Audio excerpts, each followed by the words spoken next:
Muito boa noite, sejam todos muito bem-vindos. Aqui é Rafael Krais falando de Balneário Camboriú.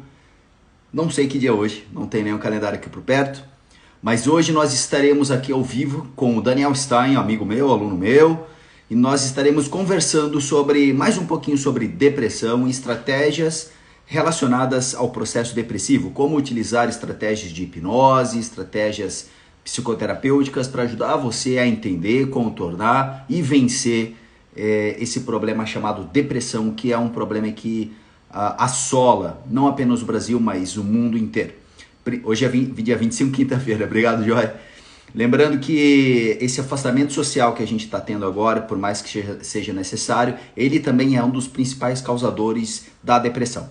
O ser humano, biologicamente, ele foi desenvolvido pela natureza para ser um ser social. Isso mesmo que você ouviu. Nós precisamos de outras pessoas para sobreviver. Diferente de outros mamíferos, embora eles também precisem, porque essa questão social é uma parte dos primatas, é associado principalmente aos primatas, mas outros mamíferos também, e aos primatas não humanos, como os nossos amigos chimpanzés e os primatas humanos, que somos nós. Nós somos biologicamente desenvolvidos para ter a necessidade social.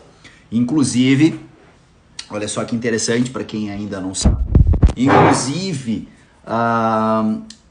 regiões do cérebro associadas à percepção de dor física são as mesmas associadas à percepção de dor por rejeição. É por isso que quando a gente se sente rejeitado, a gente se sente excluído, a gente percebe que algum amigo não chamou a gente pro jantar de aniversário, sei lá, ou alguém reclamou do teu post no Instagram, a gente se sente tão ruim, a gente chega a sentir essa dor dentro da gente. É porque o nosso cérebro, as áreas correlatas do cérebro à dor, são as mesmas áreas que têm influência na percepção de rejeição social. Por quê? Porque a necessidade de adaptação e aceitação social são importantes e fundamentais para a sobrevivência dos nossos ancestrais. E a gente não evoluiu geneticamente, pelo menos nos últimos 100 mil anos. A gente evoluiu em questões sociais, mas no final das contas a gente é o mesmo primata desde o começo, desde o passado. Deixa eu ver se o Daniel já está aqui, por favor. Boa noite, Rodrigão. O pessoal vai me dando aí feedback, os meus alunos do Método Krais já mandando feedback também. Lembrando que é dia 4 de julho agora o Método Krais está iniciando na nova sede em Balneário Camboriú, maravilhoso. Deixa eu ver se o Daniel está aqui. Boa noite, Rafaela. Só um segundinho, por favor. Rafaela vai a T3 ou T4? O Daniel está aqui, já vou chamar o Daniel. Ótimo, Daniel, a gente começa. Amanhã, sexta-feira, eu estarei ao vivo com a Aline também, aqui, meio-dia. Boa noite, Daniel. Boa noite! Como vai? Tudo ótimo, é um prazer mais uma vez tê-lo aqui, falando... Prazer, estamos juntos aqui de novo, num encontro maravilhoso, uma honra estar aqui com vocês. Compartilhando essa sabedoria, essa barba volumosa, eu tô quase chegando lá. Mais um... Você está chegando lá, depois você fez hipnose comigo, que você passou comigo, a barba foi crescendo mais. Eu acho que tu deu a sugestão. Eu lembro, não vou esquecer disso. Eu acho que tu deu essa sugestão para mim, a barba. É, uma sugestão secreta. E a barba vai crescer. Tá bom, obrigado. Sugestão deu certo. Esse é o poder da hipnose. Obrigado. Meu caro, se apresenta aí novamente para as pessoas que estão aí entrando agora na live. Enquanto você vai se apresentando, eu vou fixar o título aqui sobre Maravilha. Estratégias de combate à depressão. Correto? Maravilha. Pode se apresentar, Daniel, por favor. Sou Daniel Stein, hipnólogo, hipnoterapeuta, aluno do Rafael Krais. E estamos aqui assim num momento muito especial, na sua segunda live juntos aqui. A gente já na primeira live compartilhou bastante conhecimento sobre o problema da depressão, a quantidade de sessões para trabalhar a depressão, os sintomas que estão envolvidos na depressão. A gente falou um pouquinho de causas fisiológicas que podem estar envolvidas na depressão, foi bem bacana. E agora é um prazer estar de novo com vocês aí, compartilhar um pouco da nossa experiência. E acho que o mais importante que vocês têm aqui é que vocês estão com dois profissionais que atendem o dia todo, certo? Tem muita gente por aí que tem muita teoria, muito arcabouço teórico, muitos livros que leu, mas a prática clínica é ínfima. Então, eu até estava comentando com uma pessoa hoje que eu atendi, que estava na live passada. Hoje eu estava com uma pessoa que estava na live passada e hoje eu atendi ela. E eu falei para ele, olha... Poder estar com o Rafael, poder estar com profissionais que atendem o dia todo, acho que faz toda a diferença. Porque é a prática clínica que, na verdade, a gente acaba aprendendo mais com nossos próprios clientes, né? Exato, E os profissionais da teoria não servem, né? Na exato. hipnose você pode saber a teoria perfeita. A teoria, na verdade, é muito simples. E realmente a habilidade vai ser nos pormenores da prática e do dia a dia, que aí sim você vai ficar uma pessoa habilidosa. Então, é uma honra estar aqui com vocês, que vocês possam sempre aprender com pessoas boas e a gente também aprender cada vez mais com pessoas maravilhosas como vocês. Isso mesmo. Essa é nisso que eu acredito, é isso que eu ensino também. Para quem quer seguir o caminho de ser um hipnotista ou ser um hipnoterapeuta, não adianta você pegar uma pessoa que é bonitinha, carismática e que sabe falar bem. Essa pessoa tem que ter experiência. É a mesma coisa, se eu quiser ser milionário, eu tenho que aprender com quem chegou lá. Não posso fazer um curso com um cara que leu livros e sabe fazer um ótimo resumo. Ele não sabe o caminho das pedras. A gente, eu, Daniel, a gente sabe o que é a realidade do consultório, o que é pegar cliente doente realmente, o que é pegar cliente que está de sacanagem, cliente que atrasa, cliente que não vem, cliente que arranja desculpa, cliente que transfere responsabilidade. A gente sabe o dia a dia e é por isso que muitas vezes a gente tem pontos de vista tão diferentes da literatura convencional, porque isso sempre lembra a história, Daniel, de um professor meu da época de construção civil, que ele dizia que engenheiro de livro, ele não entende de obra. É isso mesmo. Né? Então, muitas vezes a gente vê terapeutas que têm um bom arcabouço teórico, mas livro e projeto, isso eu aprendi com uma professora de engenharia de técnica de construção civil. Papel aceita tudo. Então, papel aceita tudo, mas lá na prática é outra coisa. Por isso que às vezes a gente tem pontos de vista tão paradoxalmente diferente da galera, porque a gente vê a realidade. Faz toda a Mas enfim, diferença. Daniel, aula passada, aí eu nem chamo de live, é uma aula mesmo, né? Na aula passada a gente falou bastante sobre a depressão, o que é a depressão. Quem assistiu essa live dá um feedback aí também. E hoje a proposta do Daniel e minha proposta é compartilhar um pouquinho estratégias que ajudem você a entender, driblar, controlar, combater ou tratar a depressão. Aí o nome vai ficar a seu cargo hoje. Hoje a gente vai ajudar você a entender um pouquinho como vencer essa questão depressiva ou essa questão da depressão que está te atrapalhando. Daniel, como você quer começar o caso hoje? Eu não sei, acho que seria bom a gente começar a explicar um pouquinho, acho que seria legal a gente mostrar como os diferentes focos de terapia podem ter, às vezes, impacto diferentes na vida da pessoa. Acho que seria legal a gente começar a apresentar um pouquinho daqueles níveis neurológicos de Robert Dilts. Seria interessante o pessoal entender, porque uma coisa que eu faço, na hora que eu aprendi com você, aprendi com o hipnoterapeuta, é perceber o que a pessoa está fazendo. Na hora que você está fazendo um processo de mudança, onde você está tocando, que ponto você está mexendo. E é muito legal que na hora que ele dá aquela categoria dele, seria bom a gente mencionar rapidinho para a gente entender, a gente vai poder entender melhor como bolar uma estratégia de tratamento que vai acabar sendo muito mais útil, muito mais eficaz para as pessoas. Porque quem lembra a pirâmide dele, uma pirâmide, parece um pouquinho a pirâmide de Maslow, mas é diferente. Ela vai começar pelo nível de ambiente. Ou seja, você pode pegar uma pessoa e mudar o ambiente dela, essa pessoa pode mudar, vamos dizer, ela está num emprego. E ela tem um monte de problemas, ela também tem problemas no emprego. Às vezes, só se você mudar o ambiente dela, ou mudar o lugar que ela frequenta, os amigos dela, já vai poder mudar muita coisa na vida dela. Só que não vai fazer uma mudança interna nela. Por isso que aqui é o nível número 1, é muito fraquinho. Tem pessoas que se focam nesse tipo de terapia. Vamos mudar a pessoa de ambiente ou comportamento. O comportamento é o nível 2. Você pode estar no teu trabalho e você vai poder educar o teu cliente a se comportar de uma forma diferente, a parte comportamental da pessoa. Existe isso. A pessoa às vezes pode continuar arrogante igual, ela vai continuar com inseguranças, com medos, mas o que ela vai expressar, o comportamento dela, às vezes você consegue dar uma moldada, que é muito, né, fazer listinha, o que você faz, ficar atento ao teu dia a dia. Beleza, só que como ele coloca na pirâmide, isso daqui é um nível muito ainda superficial. Mudando o comportamento da pessoa, você também muda o ambiente, porque as pessoas vão se comportar diferente. Só que a gente pode ir um nível um pouquinho mais alto, que é o nível de habilidades da pessoa. O que significa isso? Você começa a ensinar para a pessoa que às vezes ela tem outras habilidades. Ela consegue, às vezes, descobrir alguns recursos que ela não tinha. Fazer coisas novas que ela não conhecia. Daí você automaticamente já consegue mudar o comportamento dela e o ambiente dela. Esses 3 níveis são os níveis assim, mais básicos de mudança. E muitas terapias se focam nele. Só que você vai perceber, o teu trabalho, o trabalho que a gente faz, ele não se foca muito nisso daqui. A gente foca em níveis muito mais elevados nessa pirâmide. Se a gente subir um nível, ele começa a trazer um nível de crenças e valores. E aqui é um ponto muito forte, principalmente para o ponto de depressão, para o tema de depressão. Por quê? Lendo o livro do Yapko e aprendendo com os especialistas de depressão, eles falam um dos grandes problemas, um dos grandes problemas da pessoa que ela tem depressão é justamente crenças limitantes.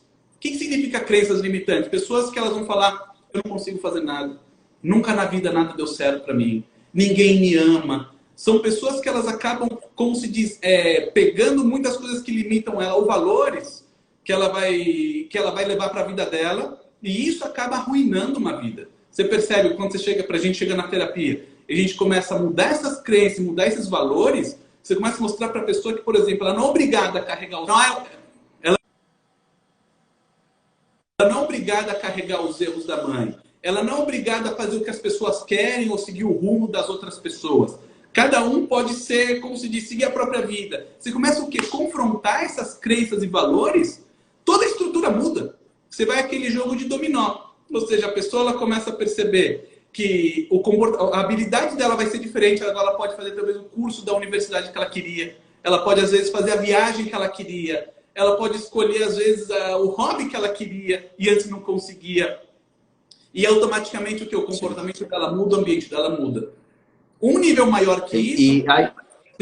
Aí, Daniel, é o seguinte. A gente está falando aqui da questão de crenças. Para quem está entrando aí na live, conhecendo a gente agora, ou até para quem já conhece, o que a gente pode fazer para ajudar? Vamos pegar uma crença, vamos facilitar a live. Você deu exemplo, a pessoa chega para você e diz, eu sou inútil, não consigo fazer nada porque eu sou pobre. Sei lá. O que a gente pode fazer? O que aí o terapeuta, ou quem sabe tem um pai, uma mãe aí ouvindo, o adolescente, filho dela fala isso. O que a gente, como terapeuta, o pai ou mãe, pode falar se ouvir alguém que está com essa crença limitante a ponto da pessoa se travar ou faz parte de um conjunto maior? Tudo bem, então a gente como hipnoterapeuta sabe que você falar diálogo consciente com a pessoa não vai adiantar em nada. Fala para ela, não, você pode, né? Você é demais, você é lindo. Não adianta nada. A pessoa vai sair a mesma coisa, não adianta nada. Então, em primeiro lugar, você tem que saber identificar essas crenças. E uma coisa muito legal que as pessoas têm que ter habilidade é o quê? Conseguir primeiro identificar isso daqui por detrás das próprias palavras da pessoa, até numa anamnese, quando você está ainda conversando com o cliente. Se ele chega para você e fala, sabe o que eu já percebi que na minha vida nunca nada vai para frente. Você vê que a pessoa está fazendo o quê? Vamos querer daqui a pouquinho entrar no assunto do metamodelo. Você já está percebendo o quê? Que a pessoa já generalizou e falou, sabe o quê? Nunca as coisas funcionam para mim, nunca vão para frente. Opa, você já identificou uma coisa o quê? Inconscientemente ela já está te dando uma dica que o quê? Que lá dentro existe alguma coisa que faz ela acreditar que as coisas não vão para frente. Então você já deixa aquilo lá guardadinho. Você tem que bolar uma estratégia de o quê? De quebrar isso daqui. E como você sabe o teu trabalho que usa bastante de Eric Berne, e na verdade isso aqui bastante de Adler, Adler ele sempre fala o quê? 98% dos problemas, se não 100%, vem de relações interpessoais. Principalmente com família. Sempre assim, falou a maioria dos problemas, e a gente vê na prática clínica isso, né? Quantas vezes o problema... Vamos perguntar aqui, ó. Vamos perguntar sobre isso. Vamos perguntar para as pessoas aqui, ó. Quantos de vocês que estão assistindo a gente agora, quantos de vocês percebem que o teu problema agora é causado por algum tipo de relação pessoal que você tem ou teve? Vamos lá, vou perguntar de novo. Quantos de vocês que estão assistindo a nossa aula, ao vivo ou depois gravada, quantos de vocês percebem que tem problemas hoje causados por questões interpessoais? Papai, mamãe, namoro, casamento, chefe, trabalho, sei lá. Vai comentando aí enquanto a gente continua. Vai falando. Em geral, a gente percebe na terapia, de todas as pessoas que você atendeu, quantas vezes o problema realmente da pessoa foi um terremoto que aconteceu, um escorregão, um acidente. Pode acontecer. A pessoa pode ter 3 fontes de problema. 1, culpa, erros que ela fez para alguém. 2, um acidente que aconteceu, uma coisa inesperada que gerou um trauma, né? Caiu, um avião quase caiu. Mas raramente é isso. Culpa tem bastante, mas em geral contra a pessoa. Em geral, coisas que os outros fizeram. Então a pessoa carrega aquela crença Então, a melhor forma da gente conseguir quebrar essas crenças e valores é conseguir o quê? Desatar esse nó. Então, por isso, quando a gente vai poder utilizar uma regressão, muito mais do que você chegar a uma regressão e começar a querer mudar a cena, é a gente fazer o quê? Resolver essas questões interpessoais. Que é muito o quê? Assumir a sua vida, não carregar o erro dos outros, mostrar para a pessoa que ela não é vítima das pessoas, certo? Não é que existe... Isso aqui é muito engraçado, as pessoas às vezes veem a minha depressão. Essa depressão está me arrasando. O que a pessoa está falando com isso? Quem entende de metamodelo, a pessoa está fazendo que a depressão, que na verdade é um comportamento, e está trabalhando isso daqui como um objeto, como se fosse, né? É o que ele chama de nominalização. Você está pegando e transformando aquilo que é um comportamento em um vitimismo. A depressão está me estragando minha vida. O que você já tem que corrigir para a pessoa? Então você está deprimido, esse está deprimido e está te incomodando, não é? Na hora que você troca isso, você já está confrontando. Você já está mostrando para a pessoa que não é que ela a depressão e ela é a vítima passiva, não. Isso que você está deprimido está te incomodando, não é? Isso aqui pode até uma forma de diálogo quebrar isso daqui. Aí, Daniel, vamos lá. Aí o Daniel agora falou de confrontar, ou seja, ele deu um choque de realidade na pessoa, porque a pessoa, ela vem, isso na minha formação no método CRAS eu chamo de processo adaptativo. A pessoa, ela sem perceber, ela cria todo um processo onde ela tenta fugir da dor, mas no final das contas ela apenas se adapta para manter aquele padrão emocional lá dentro. E aí, Daniel, para quem ouviu essa questão agora, o que confrontar? Isso é o suficiente, Daniel, para fazer uma pessoa a sair da depressão? Ou isso só vai dar a porrada ou o choque? Você está dando o que? O start. Isso, você está fazendo o quê? Você está pegando aquela informação inconsciente da pessoa onde ela está vítima, você está dando o quê? Uma cutucada. Ó, meu caro, inconscientemente você está se comportando, ou seja, você está, de alguma forma, fazendo algo que está trazendo isso. Na hora que a gente vai, por exemplo, usou uma regressão, por exemplo, chegou lá na origem que o quê? Que o pai sempre humilhou, que o pai sempre xingou, e etc. O que a gente tem que fazer com essa situação? Porque se a gente está falando que a maioria dos problemas são interpessoais, então, na verdade, o maior tempo da nossa terapia tem que ser focado aonde? Nessas relações, né? E na hora que a gente chega na origem do problema dessas relações, e a gente começa o quê? Reeducar a pessoa. E daí vai fazer um trabalho muito de empoderar a pessoa, de mudar essas crenças dela que você não é obrigado, os padrões do passado não são obrigados a se repetir no futuro. Mas como que eu vou fazer isso, Daniel? Se a pessoa que me magoou já morreu? Eu não acredito em vida paralela. Como é que eu vou fazer isso? Isso é muito engraçado. Na verdade, nosso subconsciente, na verdade, não diferencia passado, presente e futuro. Se você vai dizer na linha temporal, óbvio que ele Mas diferencia. eu já fui na igreja e perdoei o meu pai. Não adianta. É que nem você falou na aula, lembra? Você falou que perdão consciente é que nem comer sopa com garfo. É a mesma coisa.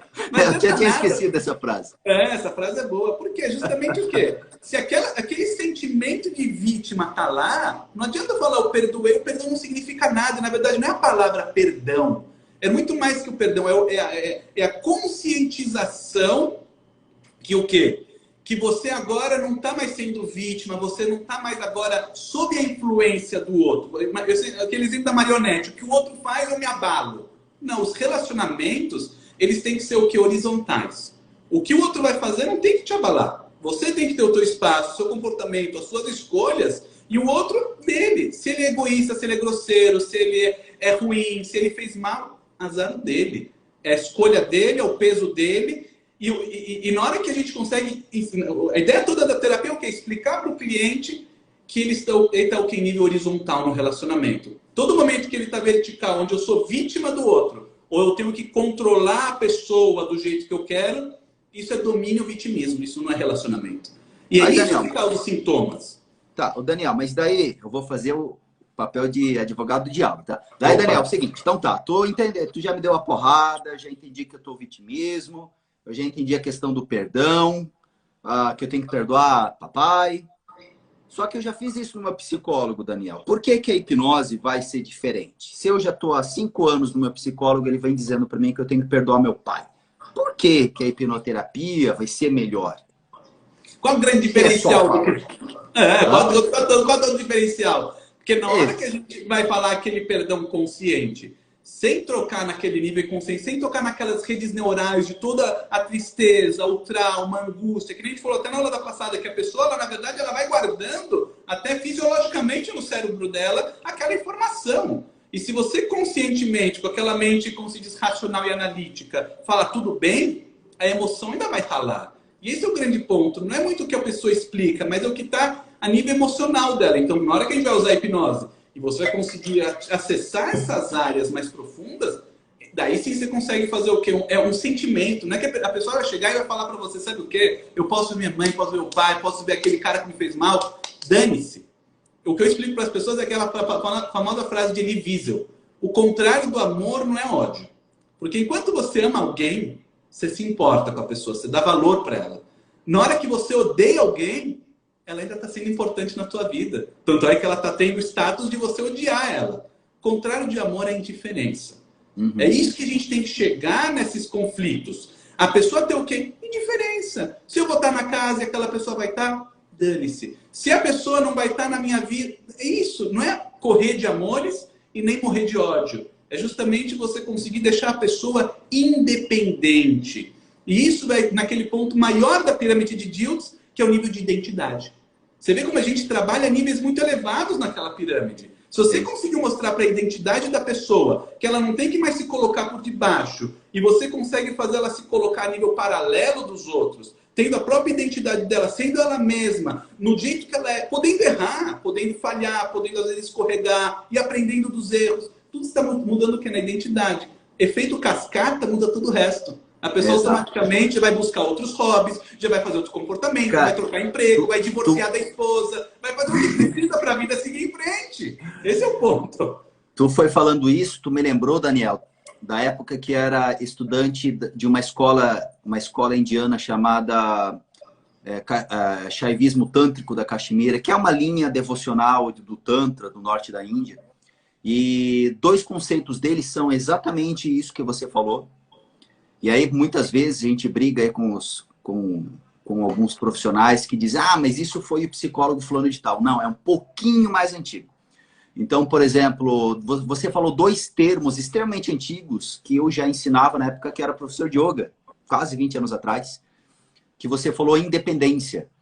No Shaivismo Tântrico, a independência tem o termo sânscrito chamado Swatantriya, que é independência. E ele fala assim, o objetivo da iluminação é Swatantriya, você ser independente. Não a independência de tocar o foda-se geral, mas nada mais incomoda você. Ou você tem o assumir a vida. Muitas vezes eu falo do assumir a vida, as verdadeiras raízes do assumir a vida são dessa época que eu era chavista tântrico. Essa ideia de eu assumo a minha vida. E aí você falou da identidade. No Chavismo Tântrico da Caxemira, que é uma escola antiga, fica para um outro dia eu explicar isso. A ideia da prática yogi, olha que interessante, a ideia da prática yogi é uma compreensão de que chamada Pratyabhina Hridayam, que o reconhecimento. Esse reconhecimento seria um reconhecimento de que eu já sou aquilo. Que daí eles vão puxar para a linha religiosa de Shiva, eu sou Shiva.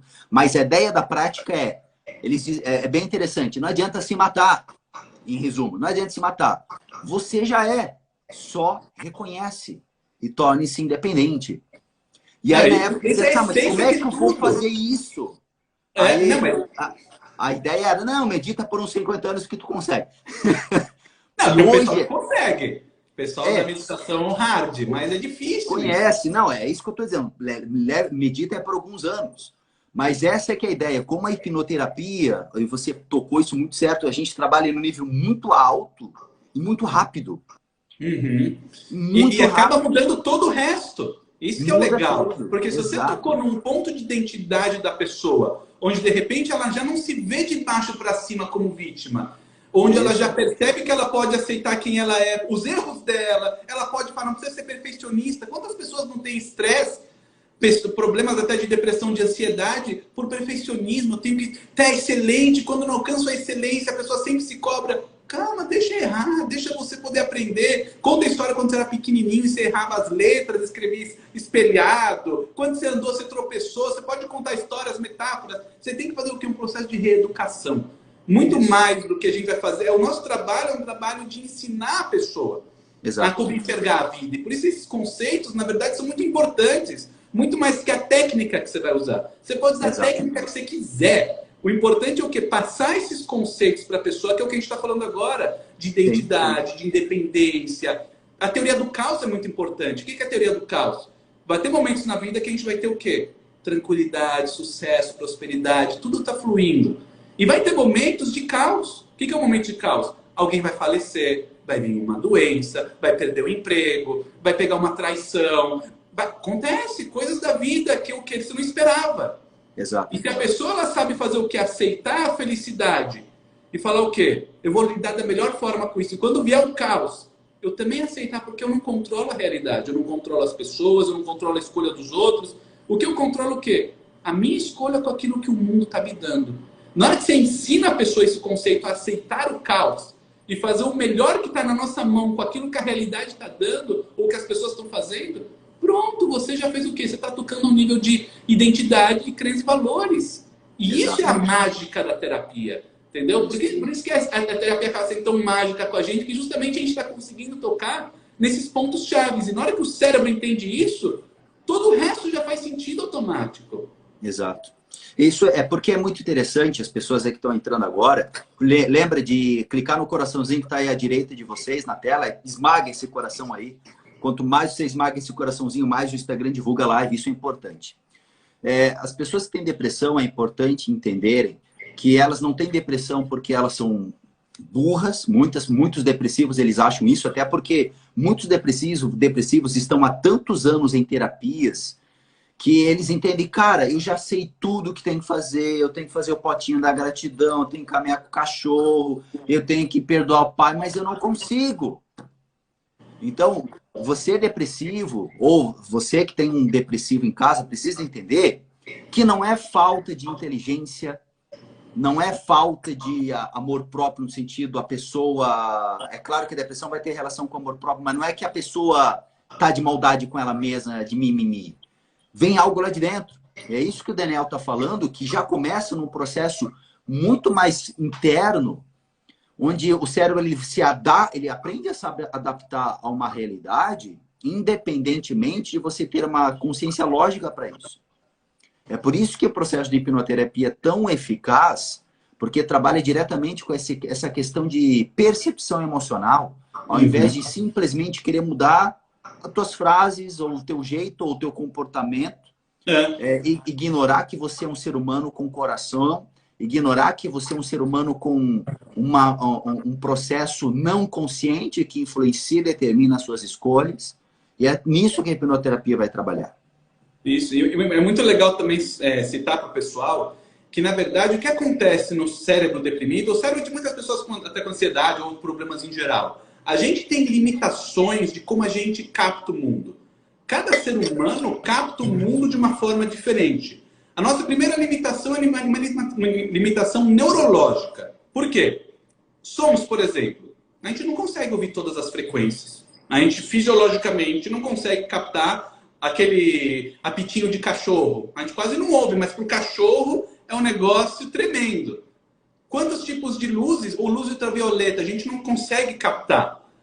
E até sentir é interessante, vocês podem fazer a experiência. Pega o teu dedinho, pega 2 dedos e toca no dedinho. Você sente que tem 2 dedos. Agora, se você pegar com o olho fechado e tocar no teu braço, você vai sentir só um toque. Se você tocar aqui no braço, nessa área, pegar os 2 dedos e tocar na pele no braço.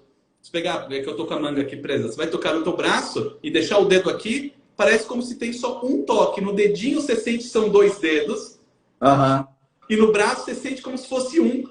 É engraçado, você pode até pegar uma pessoa que está aí do teu lado, testa isso, toca no dedinho dela, pergunta quantos dedos eu estou tocando? A pessoa vai falar no dedinho 2. No braço, ela vai falar 1.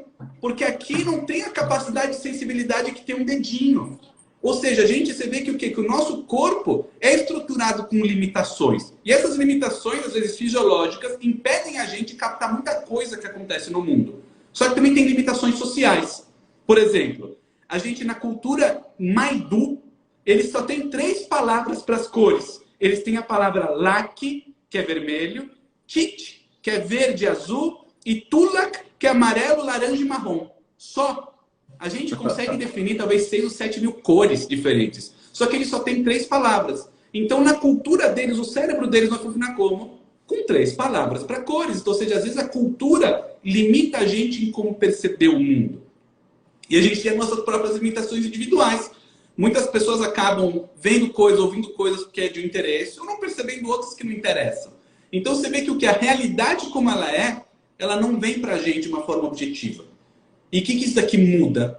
Isso daqui muda tudo. Porque na hora que a pessoa está vindo com um problema para a gente, quer dizer o quê? Aquilo que ela vai citar está sendo a percepção de mundo dela, mas não quer dizer que é a realidade. E muitas vezes as pessoas vão fazer o quê? Os 3 grandes erros, que na verdade quando Bandler e Grinder eles foram ver os grandes terapeutas, tanto é que fizeram esse livro aqui, esse livro aí é obrigatório, está espelhado, mas chama A Estrutura da Magia. O que é esse livro? Esse livro é um trabalho que eles fizeram analisando Fritz Perls. Eles foram ver como Perls, como Virginia Satir faziam o que eles faziam. Eles faziam mágica, eles falaram. A gente via, as pessoas conversavam com eles, eles falavam alguma bruxaria lá no meio que as pessoas mudavam. Que diabo eles faziam? E daí eles foram sentar e entender o que grandes terapeutas fazem. Então, o que eles perceberam? Que, em primeiro lugar, os grandes terapeutas, o que eles fazem? Eles conseguem fazer o quê? Mudar essa representação interna que a pessoa tem. Porque o primeiro grande erro que as pessoas fazem, que é o que eles trazem aqui nesse livro, que é o de metamodelo, é obrigatório lerem e entender isso daqui para ser um grande terapeuta. É o quê? Generalização. Ou seja, como quando a gente já viu, ninguém gosta de mim. Nunca vai dar certo. As pessoas me odeiam. O que é isso? É todo mundo que te odeia? O metamodelo ele vai começar o quê? A questionar isso. Calma, é sempre que te odiaram? É todo mundo que te odeia? Ele vai, de uma forma de linguística, tentar quebrar isso daqui. Mas o importante é o quê? O conceito. As pessoas generalizam. E por que a gente generaliza? Porque é muito mais fácil para o nosso cérebro generalizar. A gente cria conceitos maiores e fica muito mais fácil do que a gente ter segmentos. A gente tem, por exemplo, os carros. Você não vai guardar agora todos os modelos, marcas. É muito mais fácil para o cérebro ter o quê? Uma pasta chamada carros. Se um dia você precisa abrir ela, você abre. Mas a nossa mente ela vai generalizar. Só que às vezes a pessoa está tão acostumada a generalizar que na mente dela ela cria que ninguém gosta dela. E se você começa a quebrar, calma, é ninguém? Quando? Como? De que forma? Quem especificamente? Você vai chegar que é o quê? É o pai que não gosta dela. Entendeu? Mas no cérebro dela e o sentimento dela é que ela é odiada por todo mundo. Tanto é que ela vai no trabalho, ela sente que ninguém gosta dela. E ela começa a generalizar isso daqui para muitas coisas. E isso é uma estrutura natural do nosso cérebro. É bom a generalização para quando você aprender, por exemplo, tocou no fogo, ele queimou, você vai aprender que outras coisas quentes também queimam. É uma estrutura biológica excelente. Só que o problema é quando ela dá um tilt. E a pessoa começa a generalizar coisas erradas. E muitas vezes a pessoa deprimida, ela vem com isso daqui. Ela vem com generalizações assim gigantescas. Que o que? Você, como bom terapeuta, já tem que saber identificar e começar o quê? Justamente mostrar para essa pessoa que não é bem por aí, certo? Outra coisa que a gente faz é omissão, certo? Ou seja, quando a pessoa fala, você está num lugar com muito barulho. Às vezes você se focar numa coisa, você nem ouve o barulho, você está vendo um filme. Às vezes tem um barulho lá fora, algum ruído, ar-condicionado, você nem prestou atenção naquilo. É uma estrutura do nosso cérebro para se focar. Mas o que acontece? Muitas vezes as pessoas elas omitem coisas que acabam atrapalhando a estrutura dela. Por exemplo, o marido, a pessoa chega e fala, o meu marido não gosta de mim, ele nunca faz nada para demonstrar carinho. Mas o marido vai, todo dia ele dá bom dia, faz uma xícara de café, só que ela nem percebe isso. Ela só percebe que durante o dia ele não mandou mensagem para ela. Mas a pessoa não percebeu que teve um gesto. Ela faz o que? É omissão. Ela nem percebeu aquilo lá foi ruído para ela.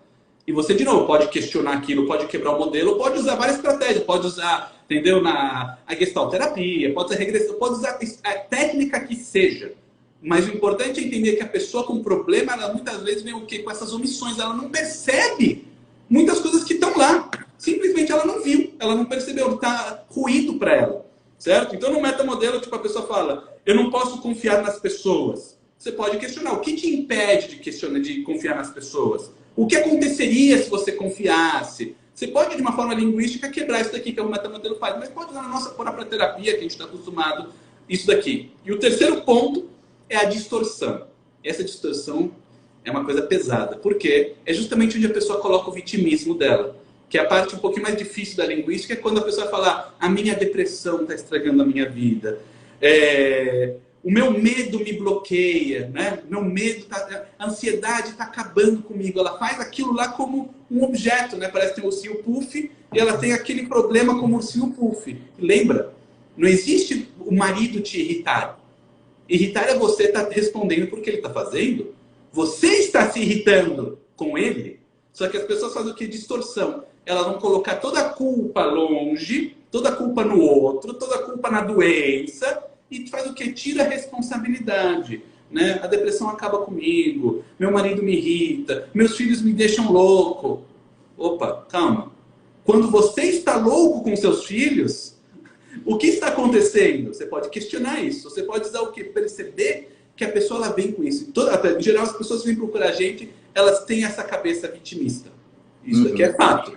Né? E justamente o nosso trabalho de terapia, ele vai fazer o quê? Recuperar a independência da pessoa. Calma. Não é a pessoa que está deixando irritada, né? É você que está o quê no controle da sua vida, é você que faz as suas escolhas. E você pode ir isso daqui de várias formas, uma forma direta, de histórias, de gestalterapia, de perdão, o que seja. Você pode ir de várias estratégias.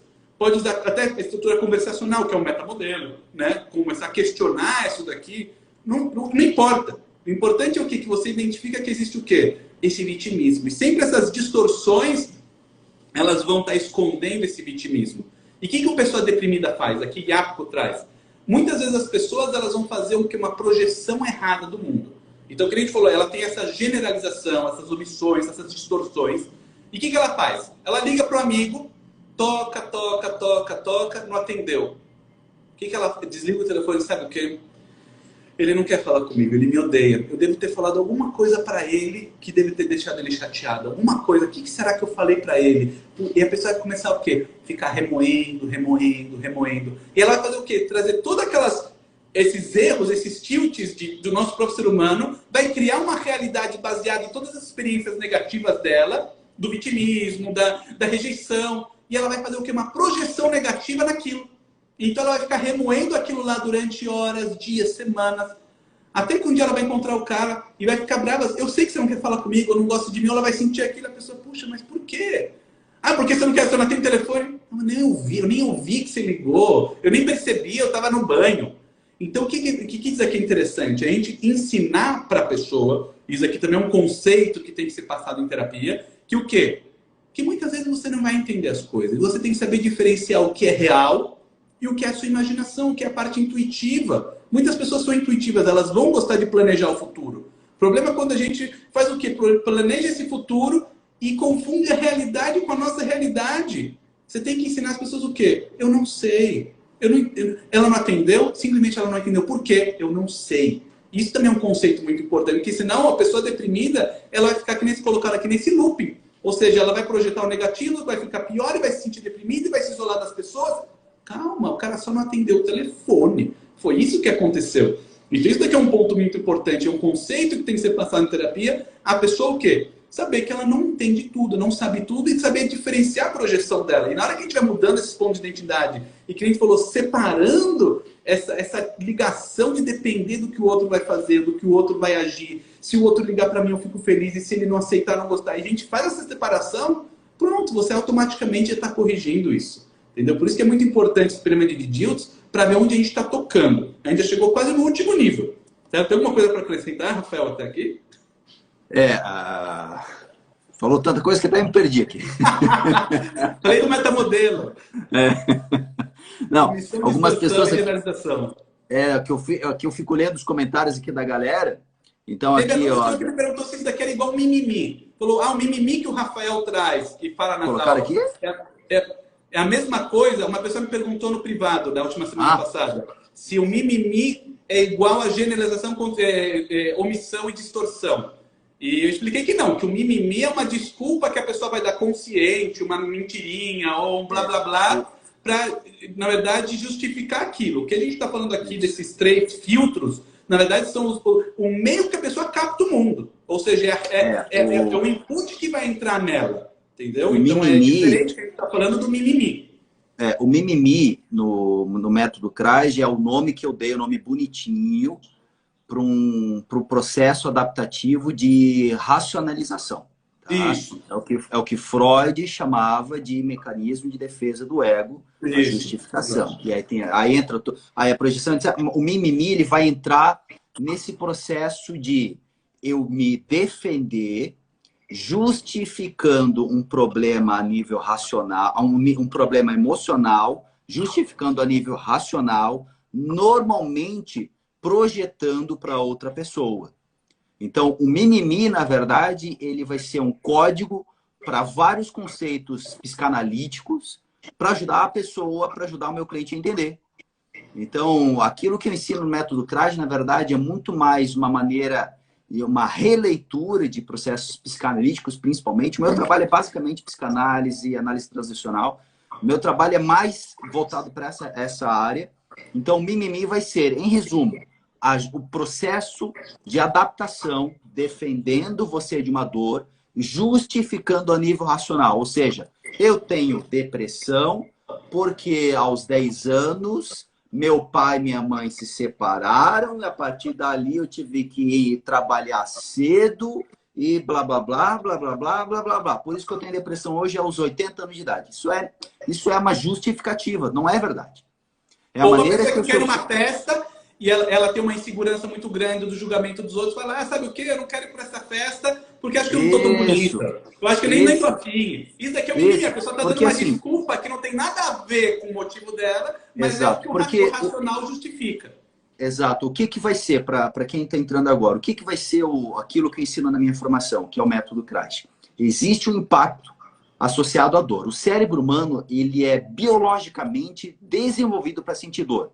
O cérebro humano não foi desenvolvido para sentir prazer e felicidade na mesma intensidade que ele sente a dor. Tanto que as áreas neuronais correlatas à dor no bebê recém-nascido, até na verdade em período gestacional, já estão todas preparadas para quê? Porque o prazer não mata, dor mata. Então, os traders sabem bem disso, quem opera na bolsa. A perda dói muito mais que o ganho. Exato. Você está num campo de flores, é lindo, quilômetros de flores, mas tem uma abelha, você foge daquela única maldita abelha. Isso é um processo de defesa normal. Só que o ser humano é uma máquina preguiçosa, gorda, gulosa e burra. O cérebro humano é isso. É uma maravilha da natureza, mas uma maravilha da natureza desenvolvida para ancestrais lá na África. Então, quando há um impacto de dor, onde o nosso cérebro foi biologicamente programado para sentir essa dor, porque dependia da segurança dele, ele vai ter basicamente dois processos de defesa. Esse processo de defesa não é no sentido de eu não quero sentir isso. É um processo de, ok, eu senti o impacto, existe alguma coisa aqui fora que está gerando esse impacto. Esse impacto vai gerar um processo de adaptação na minha vida, onde eu vou não querer senti-lo, que a gente vai associar com o medo, com aquela postura de evitação, ou vai ter não necessariamente postura física, mas uma postura como um todo, tá? uma atitude de evitação. Ou também vai ter uma atitude de avançar, uma atitude, entre aspas, associada à ideia de raiva, onde seria uma superação, não uma superação, ou até mesmo uma reatividade, como Freud diria. Então, alguma coisa magoou aqui eu quando era criança. Vamos imaginar que meu pai traiu minha mãe e fugiu cedo. Me abandonou. Então, hoje eu adulto, eu me torno ou o cara super religioso, que não bebe, que não olha para mulheres e que é aquele, como é que é moralmente, como é que fala assim, aquele cara certinho, esqueci. Aquele cara que não se mistura com nada, sei lá. Ele não quer saber de nada. Ele tem medo. E para ele, todos os outros estão errados. Não é que ele é o cara que tá de boa porque não bebe. Não, os outros, olha lá, o cara bebendo. Ou seja, ele pega aquela dor, ele se coloca no processo de eu não quero isso aqui, mas ele joga lá para frente. Não é o cara que, eu não gosto de beber, não. Ele não bebe, mas ele fica cutucando os outros. É tipo assim, eu sou vegetariano. Beleza. Mas tu tá comendo carne, tu vai pro inferno. Tu tá comendo a Amazônia. Sabe aqueles papos? eu não quero tocar. E o outro processo é eu exagero. Então, já que o meu pai lá na época bebeu, traiu minha mãe, hoje eu sou o galinha. Hoje eu sou o cara que quer pegar todo mundo, é o cara que não gosta de relacionamento, é o cara que tá curtindo a vida louca. Eu pego a mesma dor, mas por alguma razão, algumas pessoas vão querer se retrair, elas querem ficar quietinhas, mas ficam cutucando os outros, ou seja, a dor tá vazando pela boca, entre aspas. E por outro lado, eu sou o cara que eu pego aquilo e me impulsiono, ou seja, eu não quero sentir aquilo. Então eu vou criar uma máscara para não sentir aquilo. Mas no final, a pessoa sempre volta para a mesma dor, não adianta. Porque Sim, porque faz ela parte tá da rede agindo neuronal baseado no que dela. os outros estão fazendo, ou para corrigir os outros, ou porque eles fizeram, tem que ser diferente. E aquele ponto que a gente falou, a pessoa ela não está sendo ela mesma. E Exato. essa é a moral da história. Enquanto a pessoa estiver vivendo uma vida que não é a vida dela, é a vida do que o outro está pensando, ou o que o outro está fazendo, ou eu vou ser um moralista para mostrar para eles, ou Isso, eu vou moralista, ficar isso aí. irritado por eles. De Essa era a novo, é palavra. aquele Moralista. relacionamento, né, vertical que não é relacionamento, é vitimismo, controle, Exato, domínio. exato. Né? A dor tá sempre presente. É por isso que a gente fala que simplesmente ficar falando da dor, ela não vai resolver, porque é um processo biológico de defesa. É muito anterior ao próprio desenvolvimento da fala. É muito anterior. Então, quando você já consegue expressar em palavras o que você sente, aquilo já está instaurado no seu cérebro faz muito tempo, no sistema nervoso como um todo. É porque a gente fala cérebro, na verdade é o sistema nervoso como um todo, né? O sistema Sim. nervoso está no corpo inteiro. O cérebro é só para facilitar. Mas quando a gente fala de dor, o sistema nervoso inteiro já está adaptado para aquilo. É o teu corpo, é a tua respiração, é a tua saúde. Tudo está adaptado para você ter sempre mais do mesmo por uma simples questão de sobrevivência biológica. Uhum. Então, quando eu digo lá que é mimimi, é simplesmente um processo de adaptação, protegendo você, economizando caloria para o seu cérebro, repetindo os impactos que a sua vida teve, ao mesmo tempo que você teve um esquema, um script familiar bem desenvolvido. Por isso que você sempre cai na mesma valeta. Né? E uma coisa acho que o pessoal tem que tomar cuidado também todas as pesquisas sempre mostraram que a psicanálise era muito ruim para tratar a depressão. Na verdade, em estudos que fizeram, assim, a psicanálise sempre teve uma análise ruim. Por que isso? Jaco até traz esse estudo, ele fala porque se a pessoa que ela é deprimida, ela em geral está num padrão de ficar buscando o passado, os problemas, as rejeições, ela meio que vive no passado, aquela abordagem comum da psicanálise, de ficar o quê? Trazendo o passado, ruminando o passado, na verdade aumenta o looping da pessoa, porque se a pessoa ela já está presa em todo aquele Fica lixo, cutucando a ferida ali. e você fica lá cutucando, então, na verdade, você pode aumentar aquilo lá. Então, essa é uma crítica muito, muito forte que veio para a psicanálise no tratamento de depressão. E por isso vocês, como hipnoterapeutas, que já têm um pouquinho mais de entendimento, vão saber, se eu vou usar regressão, lembra, a regressão não é para você ficar querendo cavucar o passado da pessoa e mexer em todas as feridas e deixando a pessoa pior. Não, você não tem que usar regressão para isso. Você não é detetive, não é FBI. As pessoas ainda às vezes têm aquela cabeça de eu vou ter que usar regressão para achar o evento, o momento, o instante que aquilo... Calma, não é isso. A gente está falando que todo o processo que a gente está falando para vocês é um processo de reeducação. Muito mais do que a cena, do que o evento, é a percepção que a pessoa teve. Então, se você usou regressão, uma pessoa que está com sentimento de angústia, etc., você não precisa ficar remoendo a cena e vivendo ela e fazendo a pessoa sofrer. Não, se você já captou, opa, o problema foi o quê? Que o pai foi embora e não voltou, eu não sabia quando ele ia voltar. Beleza, acabou aquilo, já pega a pessoa, já começa a reeducar. Até porque, Daniel, duas coisas. Hein? Cara, foi o perfeito tu tocar nisso. Eu tinha até esquecido, era uma coisa para falar e acabei esquecendo. Muita gente pergunta como usar a regressão para curar a depressão. Você nunca usa a regressão para curar o que o mimimi do cliente está acontecendo. Porque o mimimi, ele não sabe. Muitas vezes a pessoa diz assim, eu tenho depressão. Eu gosto de perguntar, ok, como você chegou nisso? Ela disse, eu vi no Google. Ou eu fui no médico. Eu falei, bom, tá bom. Quanto tempo o médico levou para te diagnosticar com depressão? 5 minutos. Eu falei para ele que estava triste, não queria levantar de manhã cedo. Ele achou que tinha depressão. Aí eu tomo Lexapram, tomo um antipsicótico e tomo um outro não sei o que para o efeito colateral do antipsicótico. A maioria das pessoas que dizem ter depressão, porque é o seguinte, um psicodiagnóstico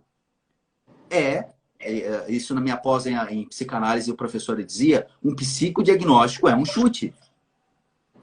Porque você não tem como chegar e fazer assim, ok, bota o seu dedinho aqui, pelo menos hoje com a tecnologia, põe o seu dedinho aqui, que o computador vai analisar pelo seu sangue, blá, blá, blá, blá, blá, se você tem depressão, síndrome do pânico, É algo ou subjetivo. Você fobia. vai pegar uma É algo anamnese e perceber aquilo e supor Exato, aquilo é o que a pessoa tem. Porque a maioria das pessoas não está acostumada a ler suas próprias emoções, não tem aquilo que hoje é chamado de inteligência emocional. A pessoa não sabe se ela está com raiva, ela não sabe se ela está com angústia, ela não sabe se ela está triste. É muito comum eu perguntar para a pessoa, eu tenho depressão há tantos anos. Falei, ok, como que você chegou nessa conclusão? Eu fui em 3 médicos. Um médico diz que eu tenho depressão, outro diz que eu tenho ansiedade, outro diz que eu tenho bipolaridade. Falei, ok, como que é isso para você? Ela disse, não sei, às vezes eu estou triste, às vezes estou irritado, às vezes eu estou cansado. Ok, mas e no geral, como tu... Não sei, cara, eu só sinto um negócio estranho aqui dentro de mim. A maioria das pessoas, isso também é biológico, a gente não foi o cérebro humano, tu falou ali da questão da limitação cultural até. O brasileiro também tem uma limitação a nível de gramática para suas emoções. A gente tem outras culturas, idiomas, tem palavras que a gente não tem para descrever o que a gente sente. Então, muitas vezes... Exato. Muitas vezes o cliente que a gente atende, ele diz ter depressão, mas se ele vai em 3 médicos diferentes, porque quem faz a avaliação não é psicólogo, tá? Nem psicanalista. Quem deve fazer um diagnóstico é médico, psiquiatra, e também hoje aí também tem esqueci a pós-graduação, esqueci o nome de esqueci o nome, que é neuro alguma coisa, esqueci. É tanta coisa que passa na minha cabeça que hoje eu estou trabalhando desde das 9 da manhã direto até agora, então a cabeça fica um pouco louca. Mas esse processo de diagnóstico, tu vai em 3, 4, 5 médicos, a chance de 4 médicos diagnosticarem diferente a pessoa é altíssima. Porque às vezes tu tá numa semana triste, tu vai naquele médico. Ele vai te dar um diagnóstico. Tu vai em outra semana onde você tá irritado com o teu chefe, ele vai dizer que você tem outro diagnóstico. Outro médico vai te dar outro diagnóstico. Neuropsicologia, Isabel, não é neuropedagogia, lembrei. Neuropsicologia. Misturou tudo aqui. Então, muitas vezes, o cara que chega dizendo eu tenho depressão, nem ele sabe por que tem depressão. É porque alguém diz que ele tem isso aí. É o nome que ele tem. E a gente, então, como a gente não é médico, também pra gente pouco importa. Na verdade, o nome que você tá dando para aquilo lá. É nesse sentido de dizer, a gente não vai usar regressão para achar a causa da depressão, porque a pessoa nem sabe o que ela tem. Ela só sente que tem uma coisa estranha, que angustia de vez em quando, e que o médico deu o nome de depressão. Sim. Mas isso que ela chama de depressão pode estar associada a tantas coisas que não tem uma causa. Sim, agora todo mundo tem que também atentar, em geral, um dos sintomas de depressão é problemas de sono. Ou a pessoa vai ter muito sono, ou ela vai ter insônia. Insônia, assim, é um sintoma clássico de depressão, da pessoa não conseguir dormir. Então, você como hipnoterapeuta, já sabendo os sintomas, também vai trabalhar um pouquinho como está o sono da pessoa, com sugestões, ensinando a pessoa a ter um ritual para dormir, e luzes. Você também tem que pedir, às vezes, para a pessoa um exame de como tá, vitaminas dela, que a gente falou da última vez, falta de vitamina B12 pode aumentar, a gente viu lá 4 vezes, não lembro qual o número, a chance da pessoa ter depressão. Às vezes a pessoa tem até um tumor, e o problema é que ela está sentindo são coisas até fisiológicas. Então tem que tomar, sempre tem que dar uma análise, você não tem que ser o quê? É só aquilo, calma. Às vezes tem um problema fisiológico na pessoa, às vezes hipertireoidismo, hipotireoidismo pode também trazer depressão, às vezes tem problema de tireoide. Então tem que tomar também muito cuidado, tem que ter a mente aberta para o quê? Ver toda a gama da pessoa, como está o quê? Os exercícios dela, está fazendo exercício físico? Ela está saindo um pouco no sol? É importante a pessoa ter luz para trazer o quê? Curiosidade no cérebro, da serotonina, das substâncias boas, da sensação de prazer. A pessoa ela tem que sair um pouco ao ar livre, então tem que se atentar a esses detalhes do dia a dia da pessoa, da rotina dela, porque você às vezes pode fazer uma terapia maravilhosa. Chegou lá nos laços problemáticos, mãe, pai, tio, fez tudo o que precisava, resolveu, a pessoa saiu perfect. mas ela ainda não vê o que é um sentido na vida, não vê esperança. E isso é aquele último ponto do Dills. Você tem que fazer qual é o teu sentido na vida, para que você vive? Mostrar para a pessoa o que, para ela também saber também o que? Transcender um pouco do egoísmo dela. Fazer pelos outros, fazer o bem, fazer alguma coisa que ela vai poder fazer por algo. Pode ser pelo Corinthians, pelo São Paulo, pelo time do futebol, pelas crianças carentes. Você tem que ajudar a pessoa também a fazer o que? Transcender, assim, fazer o bem para outros, dar o que? Aquele nível de espiritualidade. Espiritualidade quer dizer religião. Quer dizer, espiritualidade de você o quê? Achar um sentido para vocês, bastante a logoterapia trabalha, onde você achar o quê? Um sentido para a pessoa. E a pessoa deprimida em geral não tem isso.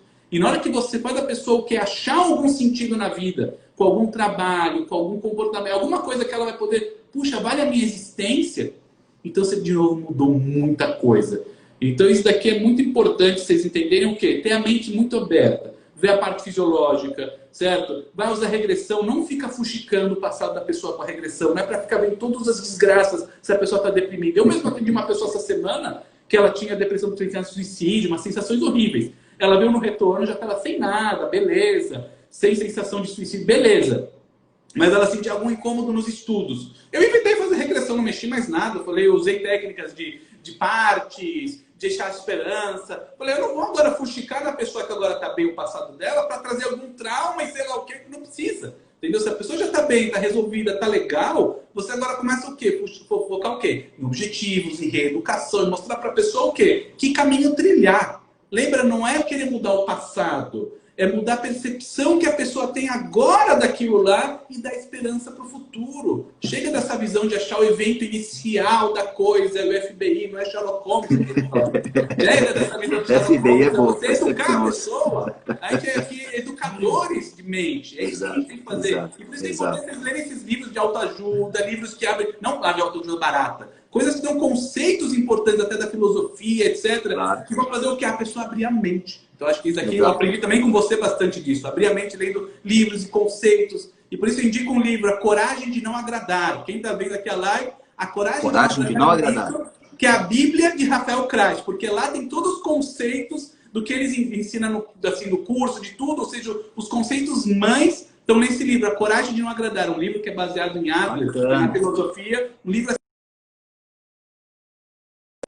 Alô? Não vai me travar agora.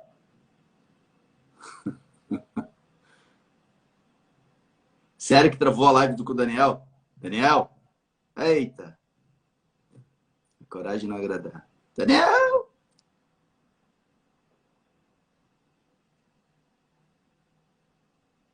Daniel!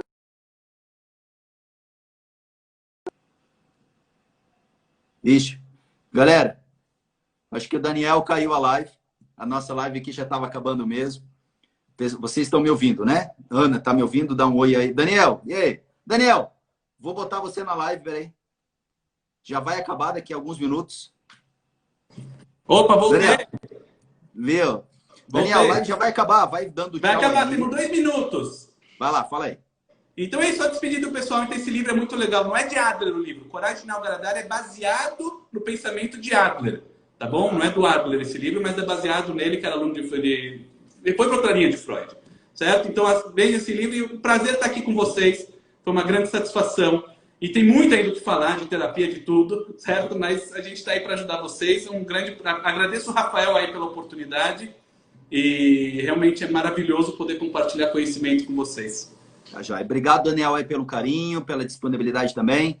Pessoal, por favor, deem o seu feedback para mim, para o Daniel. Essa live vai ser gravada, vai ficar no meu IGTV. Depois eu vou compartilhar, o Daniel também vai colocar lá no IGTV dele. Amanhã, sexta-feira, eu vou estar ao 12h12, numa outra live também, aqui, participando da Aline, 12h12, acho que é. E dia 4 de julho, Daniel, você tem que vir fazer a minha formação atualizada, velho. Tá verdade, outro nível. Verdade. Tá outro nível. Tá outro nível. É uma coisa... Assim, quando você fez a formação comigo, já era muito disruptivo. Hoje, tá disruptivo com aquilo que era disruptivo. Tá muito, cara. Muito top. Tá muito avançado. Tá um negócio assim surreal, tá? Então, aí conhece Balneário Camboriú, vai gostar bastante. A minha sede tá linda, Daniel. Eu Isso aí vi, está eu vi as fotos, vi incrível. os vídeos, tá animal, tá? Cara, a minha sede tá maravilhosa. Então, dia 4 de julho, começa a minha formação aqui na minha sede. Turma lotada, 2 turmas de julho lotadas, seguindo as recomendações de saúde do Estado, tudo certinho. Agosto também já está lotada, já está lotando, já está lotado. Então, muito obrigado pela galera aí que participou. Essa live vai ficar gravada. Espero ver todo mundo em breve. Daniel, espero vê-lo em breve também. Como é aquela pizza maravilhosa, Tá sempre né? bem-vindo. E um Ah, prazer estar com vocês. Sempre compartilhando conhecimento, coisas boas. Qualquer dúvida também, pergunta pra gente aí no direct. Pode perguntar, fica à vontade. Estamos aí para ajudar vocês no que for, pessoal. Uma grande honra estar com todos vocês. Até a próxima. abração. E a gente ainda vai se ver